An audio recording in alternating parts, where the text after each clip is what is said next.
Thank you everyone who has joined in. This is KSB Securities live webinar. Today with me I have our Managing Director, Arsalan Sumro. So just a brief introduction, Mr. Sumro has previously worked as Senior Advisor to Swedish Frontier Markets Asset Manager, Tundra Fonder AB. His main responsibilities included managing Pakistan's assets and contributing to the Frontier Markets investment strategy. Prior to that, he has also held the position of Head of Equity at JS Investments, where funds under his watch were nominated for several Lipper Awards. So first of all, thank you, Arslan, for joining us for this webinar. So the format will be that anyone who has questions can post on the chat because at the end, we'll have a 10-minute Q&A session. And Arslan, over to you. Thank you, Eamon. Thank you, everybody who has joined right now. I really appreciate everyone taking time out at times like this to listen to our webinars, where the aim is primarily to connect more with our retail investors, current investors, and even prospective investors. So the idea of having this webinar was to discuss the investment and stock market outlook according to our understanding, the way we see things are unfolding. So firstly, let's discuss about the environment that we are operating in right now. So if we just focus on the few facts जो हमें ज़्यादा पता है, वो ये है कि हम IMF के प्रोग्राम में हैं. IMF के प्रोग्राम के तहत हमें अपने टैक्स रेवेन्यूज बढ़ाने हैं. तो ये तो हमने बजट में भी देख लिया था कि गवर्नमेंट का फोकस है to increase the tax revenues. Number 1. Number 2, IMF के प्रोग्राम के अंदर हमें करंट अकाउंट अपना मैनेज करना है. करंट अकाउंट हमारा वो है जो करेंसीज के हमारे इनवर्ड्स आउटफ्लोज भी होते हैं और इनफ्लोज भी होते हैं, उसको बैलेंस करना है उस लेवल तक जहां तक अफोर्डेबल हो. तो ये एनवायरनमेंट है. दूसरा, तीसरा एनवायरनमेंट हमारा ये है कि पाकिस्तान के जो है कर्जे, हमने बहुत सुना है टीवी पे, मीडिया पे कि कर्जे बहुत ज्यादा हो गए और अनसस्टेनेबल हो गए हैं. अब वो कर्जे पे ऑफ करने के लिए हमें अपने टैक्स रेवेन्यूज बढ़ाने हैं और हमें अपने एक्सपेंडिचर्स कम करने हैं. अब tax revenues is a question. So this is the environment that we are operating in right now कि IMF का प्रोग्राम है हमारे पास, हमें अपने एक्सपोर्ट्स बढ़ाने हैं, हमारे टैक्स रेवेन्यूज बहुत कम है. They are almost at 11% of the GDP, which is one of the lowest in the region. So now let's move forward. कि नेक्स्ट स्टेप क्या है? वो है कि हम लोग कोरोना में बैठे हुए हैं. We are sitting in a COVID environment right now where the focus has been that the consumption has declined. Number 1. अब ये कंजम्पशन डिक्लाइन की वजह से काफी सेक्टर्स, काफी बिजनेसेस, काफी इकोनॉमीज जो हैं वो डिस्टर्ब हो गई हैं, बैंकरप्ट हो गई हैं, उनके ऊपर सिवियर प्रॉफिटेबिलिटी प्रेशर्स हैं. करेक्ट. सो इसके बरअक्स द रियल फैक्टर इज कि गवर्नमेंट क्या कर रही है. How is the government responding to it? अगर हम वेस्टर्न सोसाइटीज की बात करें, उन्होंने फिस्कल डेफिसिट्स अपने 8 to 10% रख दिए हैं. इन्होंने अपने प्राइमरी डेफिसिट्स बढ़ा दिए हैं. फिस्कल डेफिसिट ये होता है कि आपकी रेवेन्यूज कम है लेकिन गवर्नमेंट ज्यादा खर्च कर रही है इकोनॉमी में टू स्पर इकोनॉमिक एक्टिविटी. ठीक है जनाब. सो पाकिस्तान के एंड में हमने देखा है कि जो फिस्कल डेफिसिट का टारगेट है वो नेक्स्ट ईयर इज 7%, जो शायद मीट ना हो. लेकिन उसके साथ साथ हमने देखा है कि प्राइमरी डेफिसिट जो हम लोग डेट पे रीपे करके वापस जो है उसको फोकस कर रहे होते हैं, वो प्राइमरी डेफिसिट भी हमारा जो है इस वक्त सिर्फ 1% के करीब है. इस पे काफी क्रिटिसिज्म हो रहा है कि गवर्नमेंट को और इंसेंटिव देने चाहिए, लेकिन गवर्नमेंट के पास इतनी कैपेसिटी नहीं है to be very honest under the IMF programme. So this is where we are living in right now. This is the scenario. अच्छा, because of covid we have seen कि लोगों का परचेजिंग पावर कम हो गया. Businesses जिनको losses हो रहे थे वो एक्सपेंशन की तरफ नहीं जा रहे, वो ले ऑफ कर रहे हैं, वो पे कट्स कर रहे हैं. सिमिलरली जो लोग हैं जो ले ऑफ हुए हैं वो अपने पैसे सेविंग से विड्रॉ कर रहे हैं, और जो नहीं ले ऑफ हुए वो अपने कंजम्पशन विदहोल्ड कर रहे हैं. For instance, if you're working from home and you wanted to buy a car, so you don't really feel like buying a car right now for next couple of months या maybe for 6 months, जब तक इसके कोई problem solve नहीं होता था. Similarly, if you were not planning on spending money, right now you are forced to save money. So we have seen that because of the saving culture, temporarily we have seen a lot of retail activity coming into the stock market. अब उसका क्या मतलब है कि लोग कुछ घर पे बैठे हैं, students are not having the universities, किनकी जॉब्स नहीं है, एंड नाउ अभी अकाउंट खोलना बड़ा आसान हो गया है. आपके काफी जो चीजें हैं, पेपर इंटरेक्शन कम हो गया है, तो it's become very easier. And globally हम ये फिनोमेना देख रहे हैं कि रिटेल ट्रेडिंग इंक्रीज हो चुकी है. Right? So this is the environment that we are living in, and उसमें हमें हेल्थ के ऊपर ज्यादा फोकस करना शुरू कर दिया है. सो वी आर सीइंग के लोगों के कंजम्पशन पैटर्न्स पूरे चेंज हो गए. So this is what we are sitting with right now. एक कंजम्पशन पैटर्न पूरा आपका चेंज हो गया. दूसरा, सेविंग्स की साइकिल हमारी चेंज हो चुकी है. तीसरा, इकोनॉमिक आउटलुक जिसमें हम लोग बैठे हुए हैं, that has also changed. Now, we will not want to go into the details of the budget and the economic outlook, because the idea is okay, to keep this session more interactive once you have questions and to answer that. So, अगर हम इस पे आते हैं कि budget में क्या की चीजें थी जो हमने देखने वाली थी. नंबर वन तो ये थी कि जो टैक्स टारगेट है 4.9 ट्रिलियन का, that's not achievable. So if it is not achievable, it was just planned as an exercise right now, ताकि हमारे जो लोग हैं उनको सिर्फ ये इंडिकेशन आ जाए कि हम लोग IMF के प्रोग्राम में हैं और हम लोग कोशिश करते रहेंगे अपने टैक्स टारगेट्स मीट करने की, जो बहुत मुश्किल है, this is close to impossible. So if that is the environment that we are living in right now, और हमें फिर ये समझ आ जाना चाहिए कि गवर्नमेंट के पास बजट में ज्यादा कैपेसिटी नहीं थी. और हफीज शेख साहब बजट के नेक्स्ट डे ही हमें कह रहे हैं कि हमारे पास इतने ज्यादा फंड्स ही नहीं है आवाम को देखने के लिए, ना ही जो है हम टैक्स रेवेन्यूज में ज्यादा कमी करने के सोच सकते हैं. इन शॉर्ट, कि हमारी इकोनॉमी को ये पूरा बर्दाश्त करना होगा period. Let's just put it that way. So while we are enduring that period, हमारी सबसे ज्यादा स्टॉक मार्केट और इन्वेस्टमेंट्स के पॉइंट ऑफ व्यू से बेट ये है कि कोरोना के जमाना गुजर जाए ताकि हम लोग कंजम्पशन वापस देखें, स्टॉक मार्केट्स में वापस रैली है. बिकॉज कोरोना की वजह से दो चीजें हुई हैं जो पहले लोग ज्यादा फैक्टर इन नहीं कर रहे थे. अब मैं आपको उसकी एग्जांपल देता रहूं. ए, इंटरनेशनल ऑयल प्राइसेस जो थे वो $65-70 से आपके हो गए तकरीबन $40, जो गिर गए थे $30 और $25 की रेंज तक की. राइट? सो नया बेस जो उसका $40 हो गया. That is good for a country like Pakistan, जहां पे $16 बिलियन के हम लोग इंपोर्ट करते थे. तकरीबन $5 से $6 बिलियन आपके यहीं से बच गए. इसकी वजह से क्या हुआ, हमें इन्फ्लेशन का जो आउटलुक है वो बजट में एक चीज हमें अच्छी नजर आई है कि नेक्स्ट ईयर का इन्फ्लेशन का जो आउटलुक है दैट 6.5%, 6.5%. तो अमूमन स्टेट बैंक क्या करता है, वो जो अपनी मॉनेटरी पॉलिसी में डिस्काउंट रेट सेट करता है वो इन्फ्लेशन +1 या 2% ज्यादा करता है.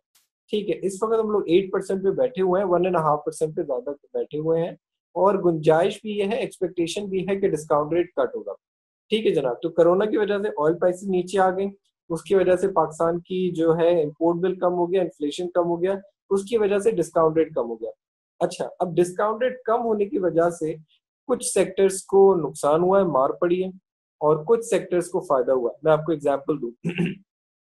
ये 24 मार्च को इंडेक्स पे बिल्कुल बॉटम लगा था, और यहाँ पे हम लोग जब बैठे हुए हैं तो बैंकिंग सेक्टर ने इंडेक्स को आउट परफॉर्म नहीं किया. मतलब अगर इंडेक्स ने आपको 22-23% रिटर्न दिया है, तो बैंकिंग सेक्टर ओवरऑल ने आपको सिर्फ 8-9% रिटर्न दिया है.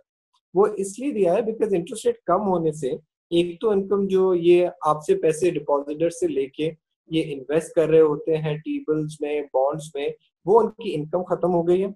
दूसरा ये होता है कि क्योंकि बिजनेसेस में इतने लॉसेस आ गए हैं लोगों के पास, तो मेजोरिटी जो बोरोवर थे या बिजनेस वाले थे या जिन्होंने गाड़ियां किस्तों पे ली थी, वो कह रहे हैं भाई हम लोग इस साल तो आपको पैसे नहीं दे सकते, इस साल के बाद आपको पेमेंट करेंगे.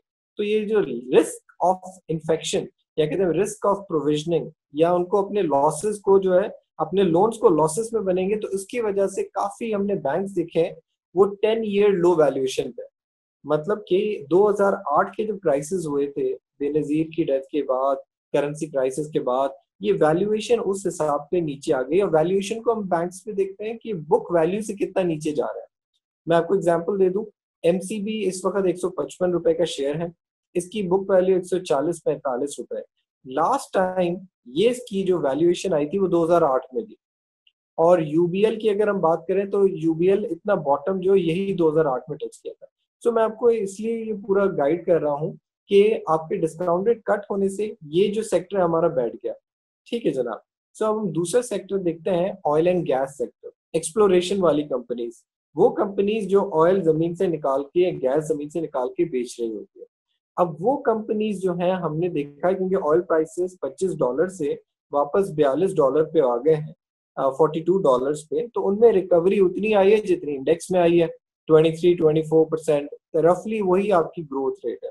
दैट मीन्स कि आपको यहाँ से आउटलुक देखना है कि ऑयल प्राइसेस पे क्या लग रहा है आपको. इफ यू फील, अगर हमारा व्यू है कि $40 to $45 is a new base, इस पे इन जो कंपनीज की अपसाइड है वो यहाँ से तकरीबन 15-20% और आ जाती है, बिल्कुल सेफली। अच्छा, कुछ सेक्टर्स हैं जिनको फायदा हुआ है उनकी कोर लॉन्ग टर्म चीजों पे, लेकिन हिट हुई है शॉर्ट टर्म। मैं आपको एग्जांपल दूं, कंस्ट्रक्शन सेक्टर जैसे सीमेंट्स है, ठीक है जनाब। सीमेंट्स में सबसे ज्यादा एनर्जी की कॉस्ट होती है कोयले की। अब कोयला आपका $75 पर टन से आ गया $55 per ton, number one. Number two, construction में आपके एनर्जी इंटेंसिव बिजनेस होता है, आपको बिजली भी चाहिए होती है, गैस भी चाहिए होती है, और वो हमने देखा है कि आपकी ऑयल प्राइस से नीचे आने से फर्नेस फर्नेस ऑयल जो ये जलाते हैं अपने जनरेटर्स में, अपने पावर प्लांट्स को फ्यूल देने के लिए, उसकी प्राइसेस भी कोलैप्स कर गई हैं। So that's a positive sign. तीसरी चीज, कुछ कंपनीज हैं जिन्होंने बहुत ज्यादा लोन लिया था पुरानी बिजनेस साइकिल में 2015, 16, 17 में एक्सपेंशन करने के लिए। उन्होंने प्लांट्स लगाए, 200 मिलियन डॉलर, 250 मिलियन डॉलर खर्च करने के। अब उनकी इंटरेस्ट कॉस्ट भी कम हो गई है। तो अगर हम देखें, फॉर इंस्टेंस पायनियर और चिराग सीमेंट जो है, ये बहुत ज्यादा लेवरेज या फाइनेंशियल लेवरेज हम इसे कहते हैं, ये ज्यादा लेवरेज ले चुके थे। अब इस वक्त जो है उनको ये इंटरेस्ट रेट कट होने से उनकी वैल्यूएशन में फायदा है, क्योंकि जब उनको कर्जे की किस्तें कम देनी पड़ेगी तो उनको प्रॉफिट ज्यादा हो जाएंगे, तो उसकी वजह से एक्सपेक्टेशंस चेंज हो रही है।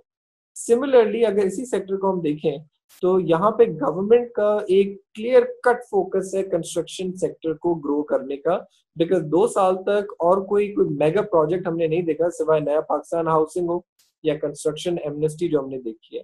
अब कंस्ट्रक्शन एमनेस्टी में हुआ क्या, सपोज करें आपके पास पैसे हैं और आप पहला घर लेना चाहते हैं, तो उसपे आपकी कैपिटल गेन टैक्स जो है बिल्कुल मिनिमम कर दिए गए। स्टैंप ड्यूटी होती है, रेगुलेटरी ड्यूटी होती है, वो भी आपको मिनिमम कर दी गई। इस बजट में सीमेंट की प्राइसेस को भी ₹12.5 कम करने की इंसेंटिव दिया था, जो हमें लग रहा है कि वो शायद नहीं हो पाएगा। ठीक है जनाब, तो ये सीमेंट सेक्टर। लेकिन ये चीजें थी पॉजिटिव।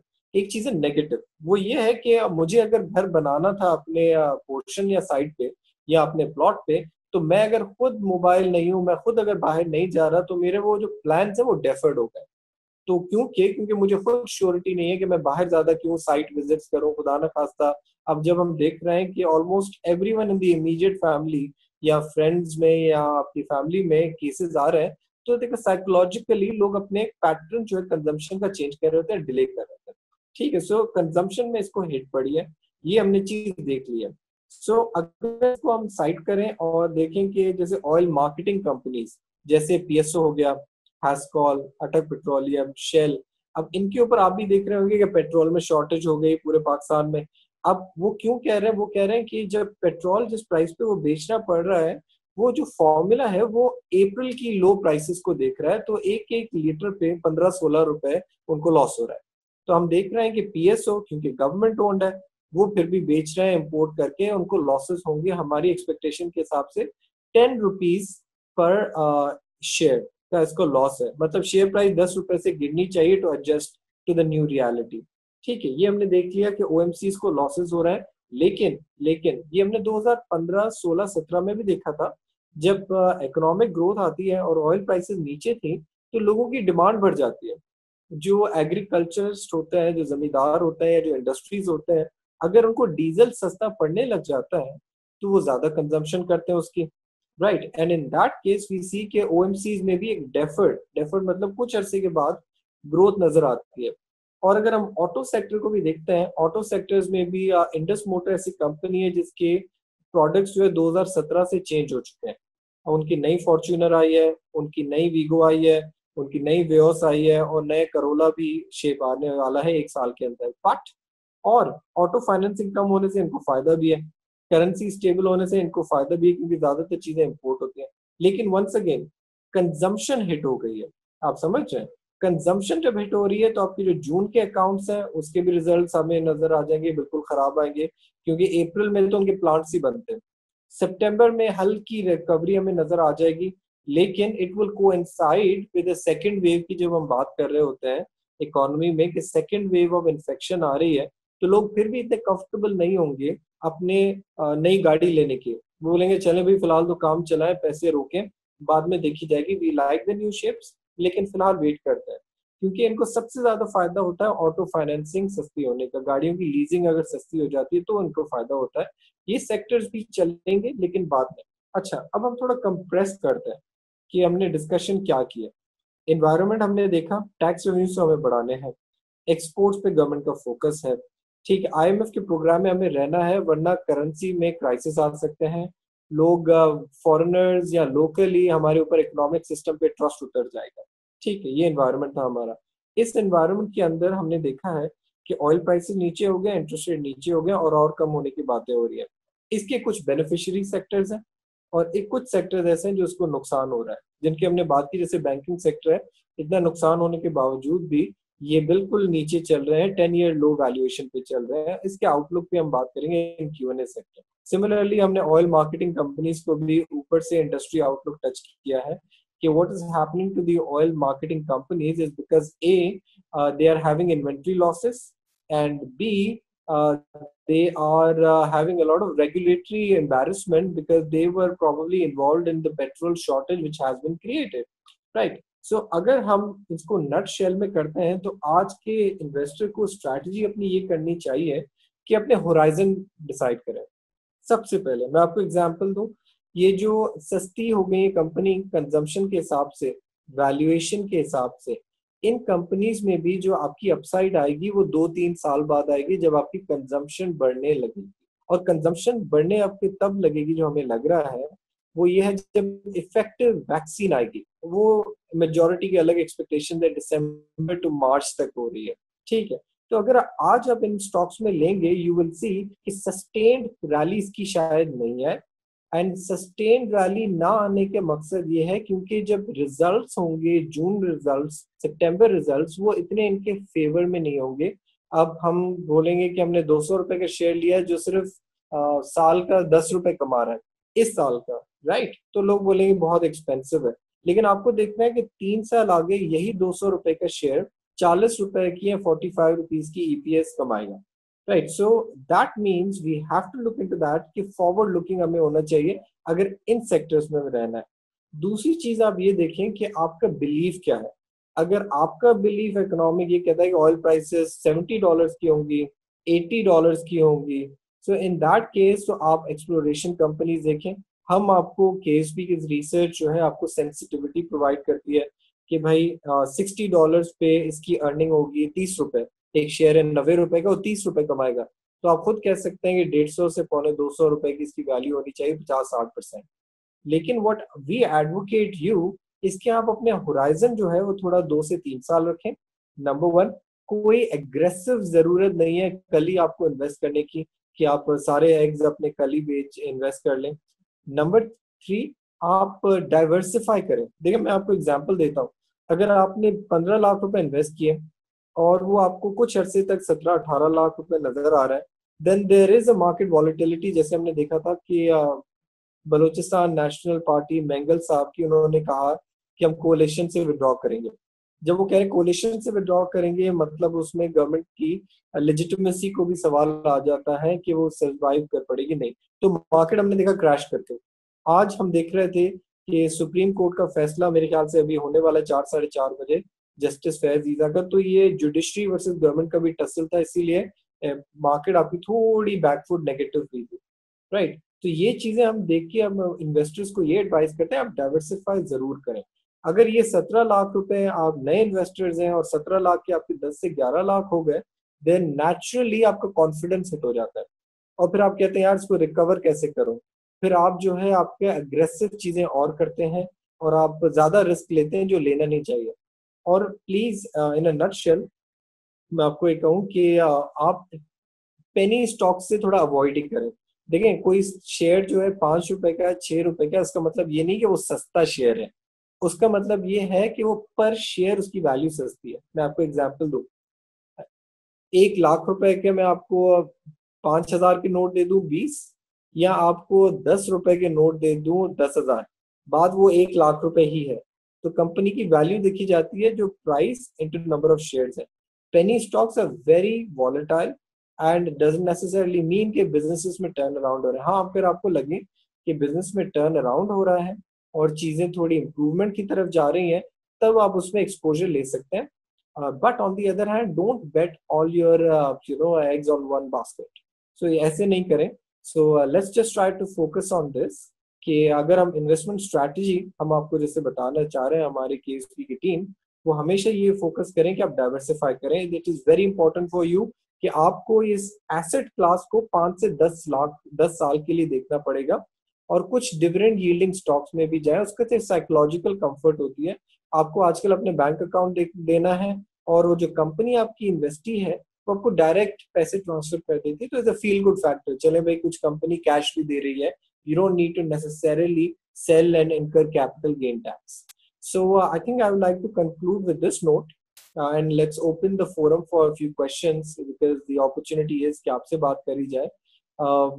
मार्केट के हालात इस वक्त शॉर्ट टर्म में टेस्टिंग है क्योंकि क्लैरिटी नहीं है, लेकिन 2 साल या 6 महीने या 3 साल का जो व्यू लेना चाहिए, जो 95% इन्वेस्टर्स को लेना चाहिए, उस व्यूज के हिसाब से मार्केट बहुत अट्रैक्टिव है आज इन्वेस्टमेंट के लिए.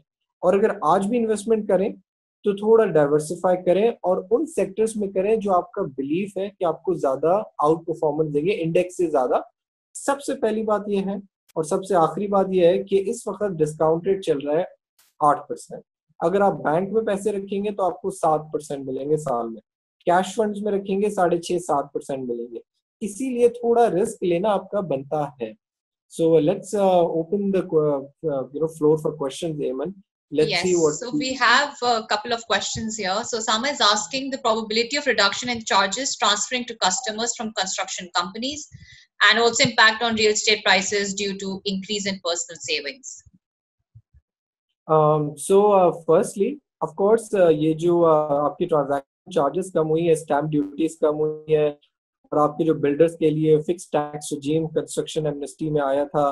एंड तीसरी चीज जो उसमें ज्यादा चेरी ऑन टॉप ये थी कि कोई आपके सोर्स ऑफ इनकम आपको नहीं बतानी अगर आप कंस्ट्रक्टेड प्रॉपर्टी लेते हैं या वो प्लॉट लेते हैं जिसपे आप कंस्ट्रक्शन कराएंगे. ठीक है, तो इसका impact on real estate prices ये है कि पहले हमें लग रहा था कि real estate prices continue to drop.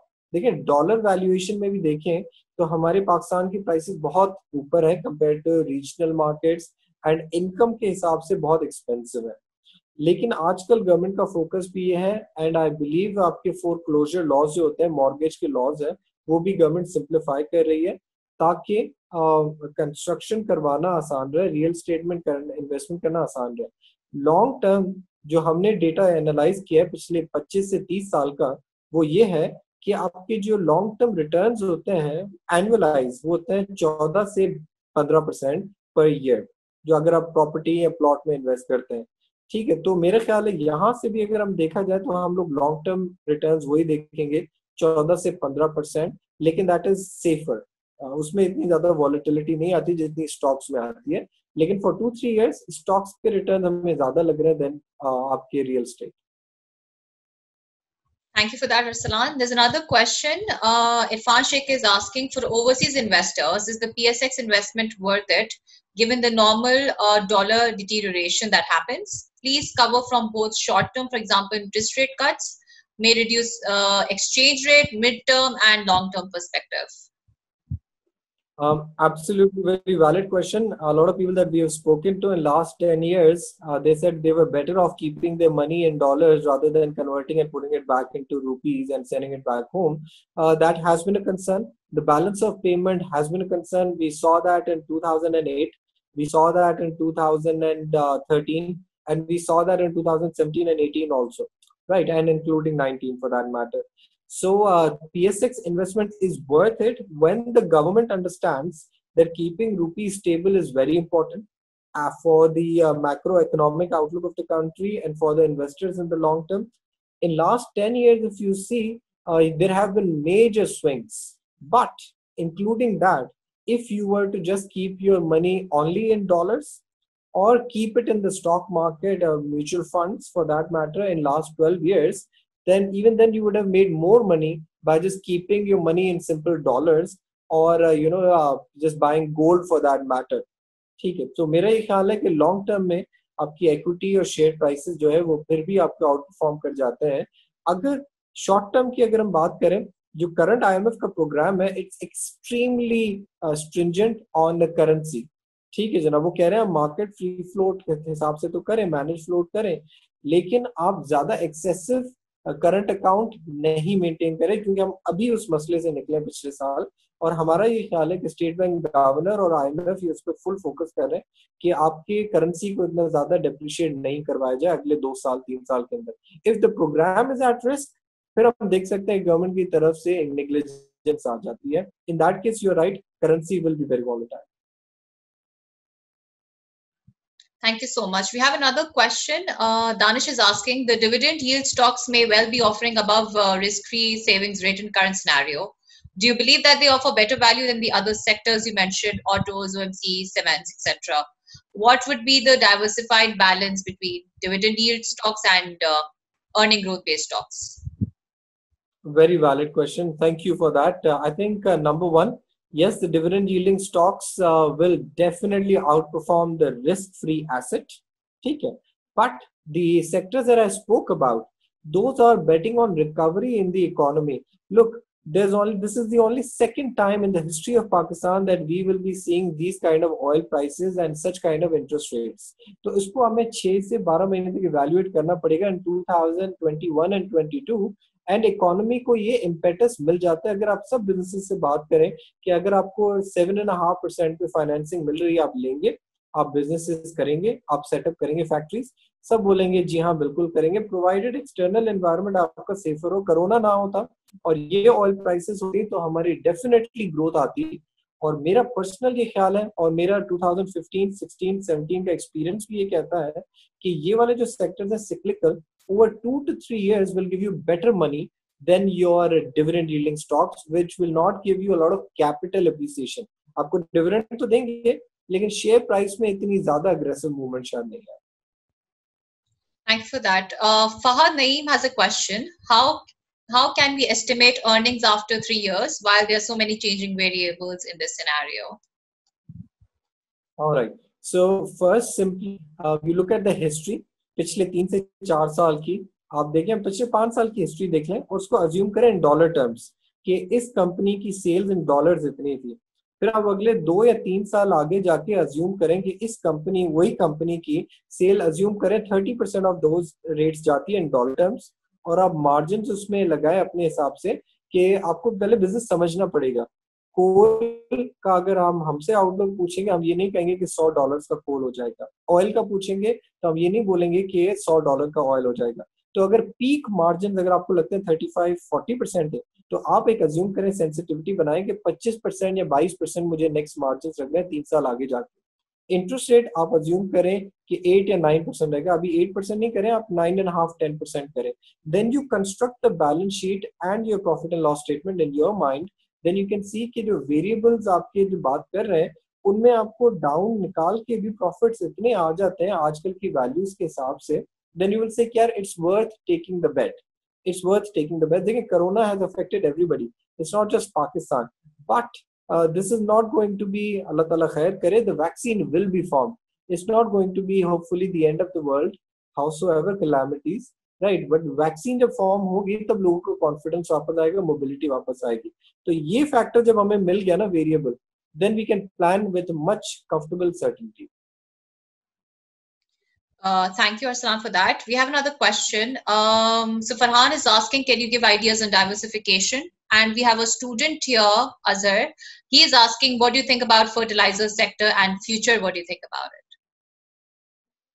All right. So firstly, the question, can you give the idea about the diversified sector? So firstly, आप एक काम करें, आप KSC की वेबसाइट पे जाएं, PSX की वेबसाइट पे जाएं, ठीक है, वहां पे आपको इंडेक्सेस के सेक्टर होंगे, मतलब एक सेक्टर का कितना वेट है इन इंडेक्स। मैं आपको एग्जांपल दूं, जैसे बैंकिंग का होगा 25-27%, एक्सप्लोरेशन कंपनीज का होगा 16-18%, सीमेंट्स का होगा 10-12%।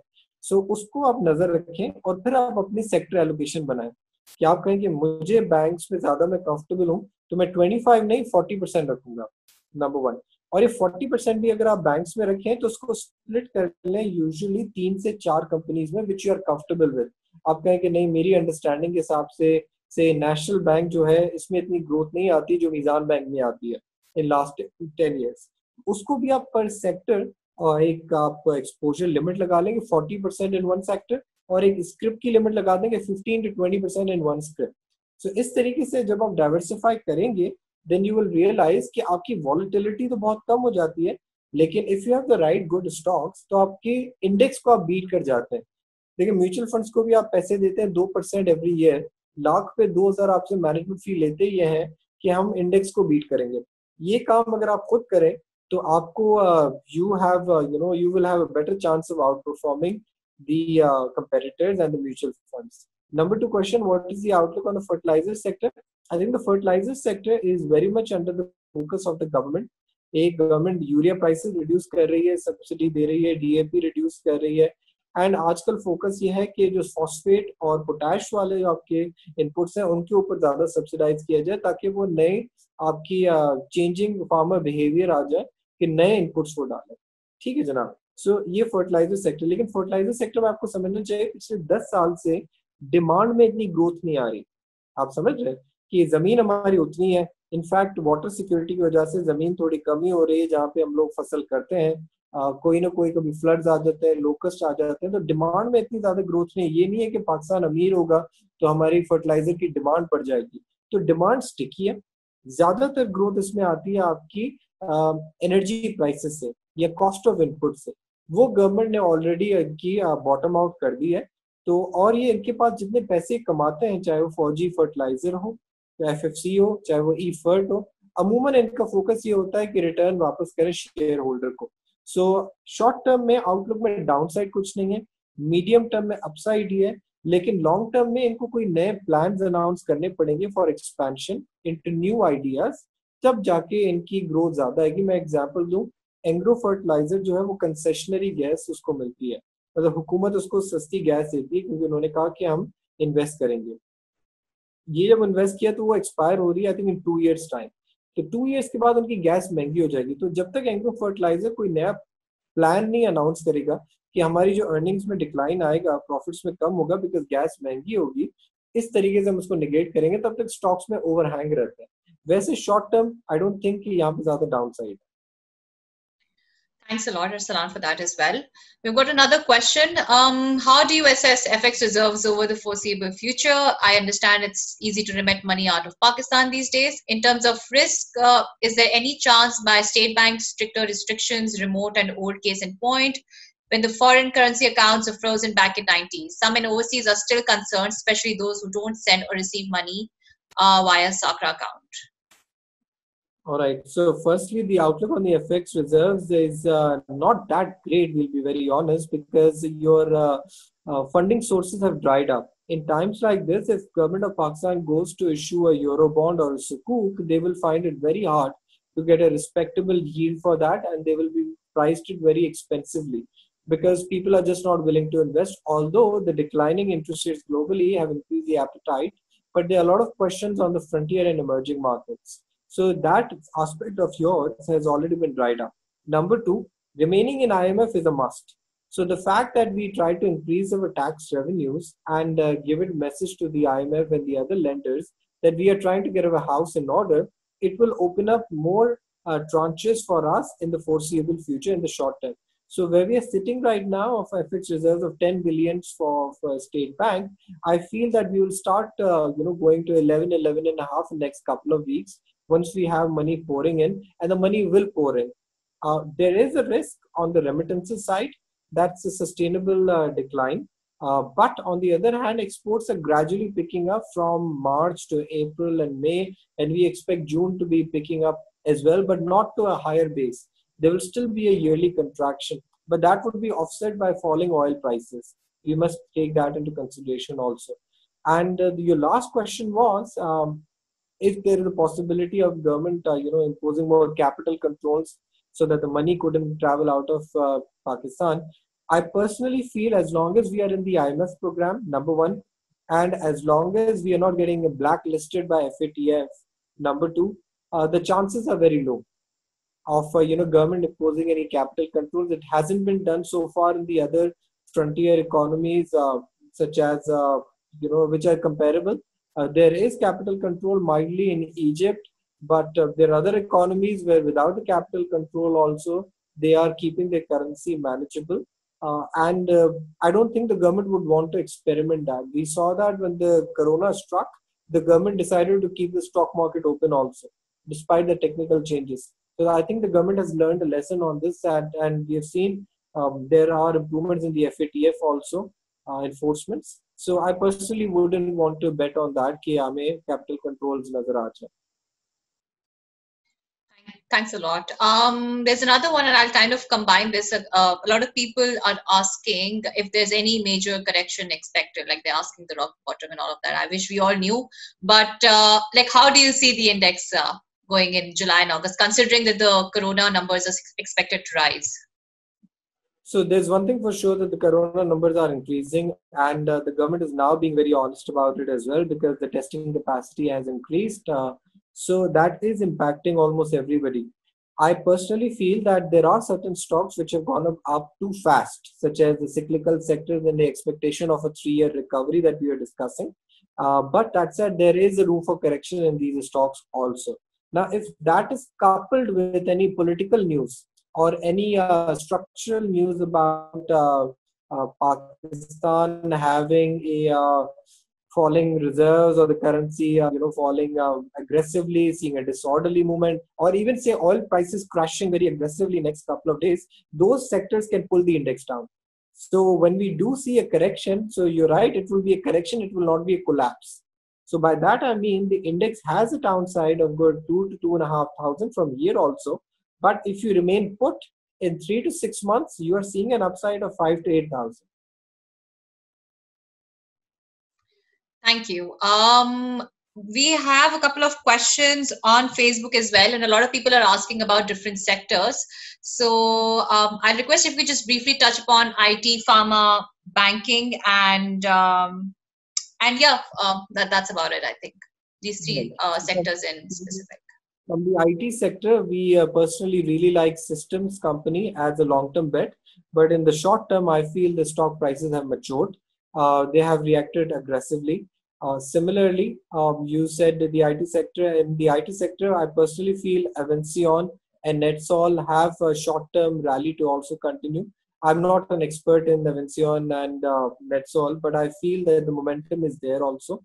Regarding the pharma sector, farmers now people are buying as a long-term story. They're not looking at the short-term profits here. They're looking at it from 3 to 5 years point of view because the consumption pattern is changing. The governments are increasing their budget allocations. So especially, let's say, a Glaxo consumer hai, people have more awareness about the calcium and the vitamins and the nutritions. So the demand for those products is increasing and the share price is also increasing. Which was the third sector that you said, Damon? So there was pharma, bank, and IT.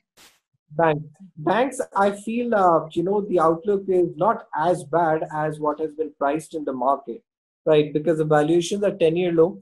The State Bank has already given 1-year principal deferment. State Bank has already lowered the interest rates.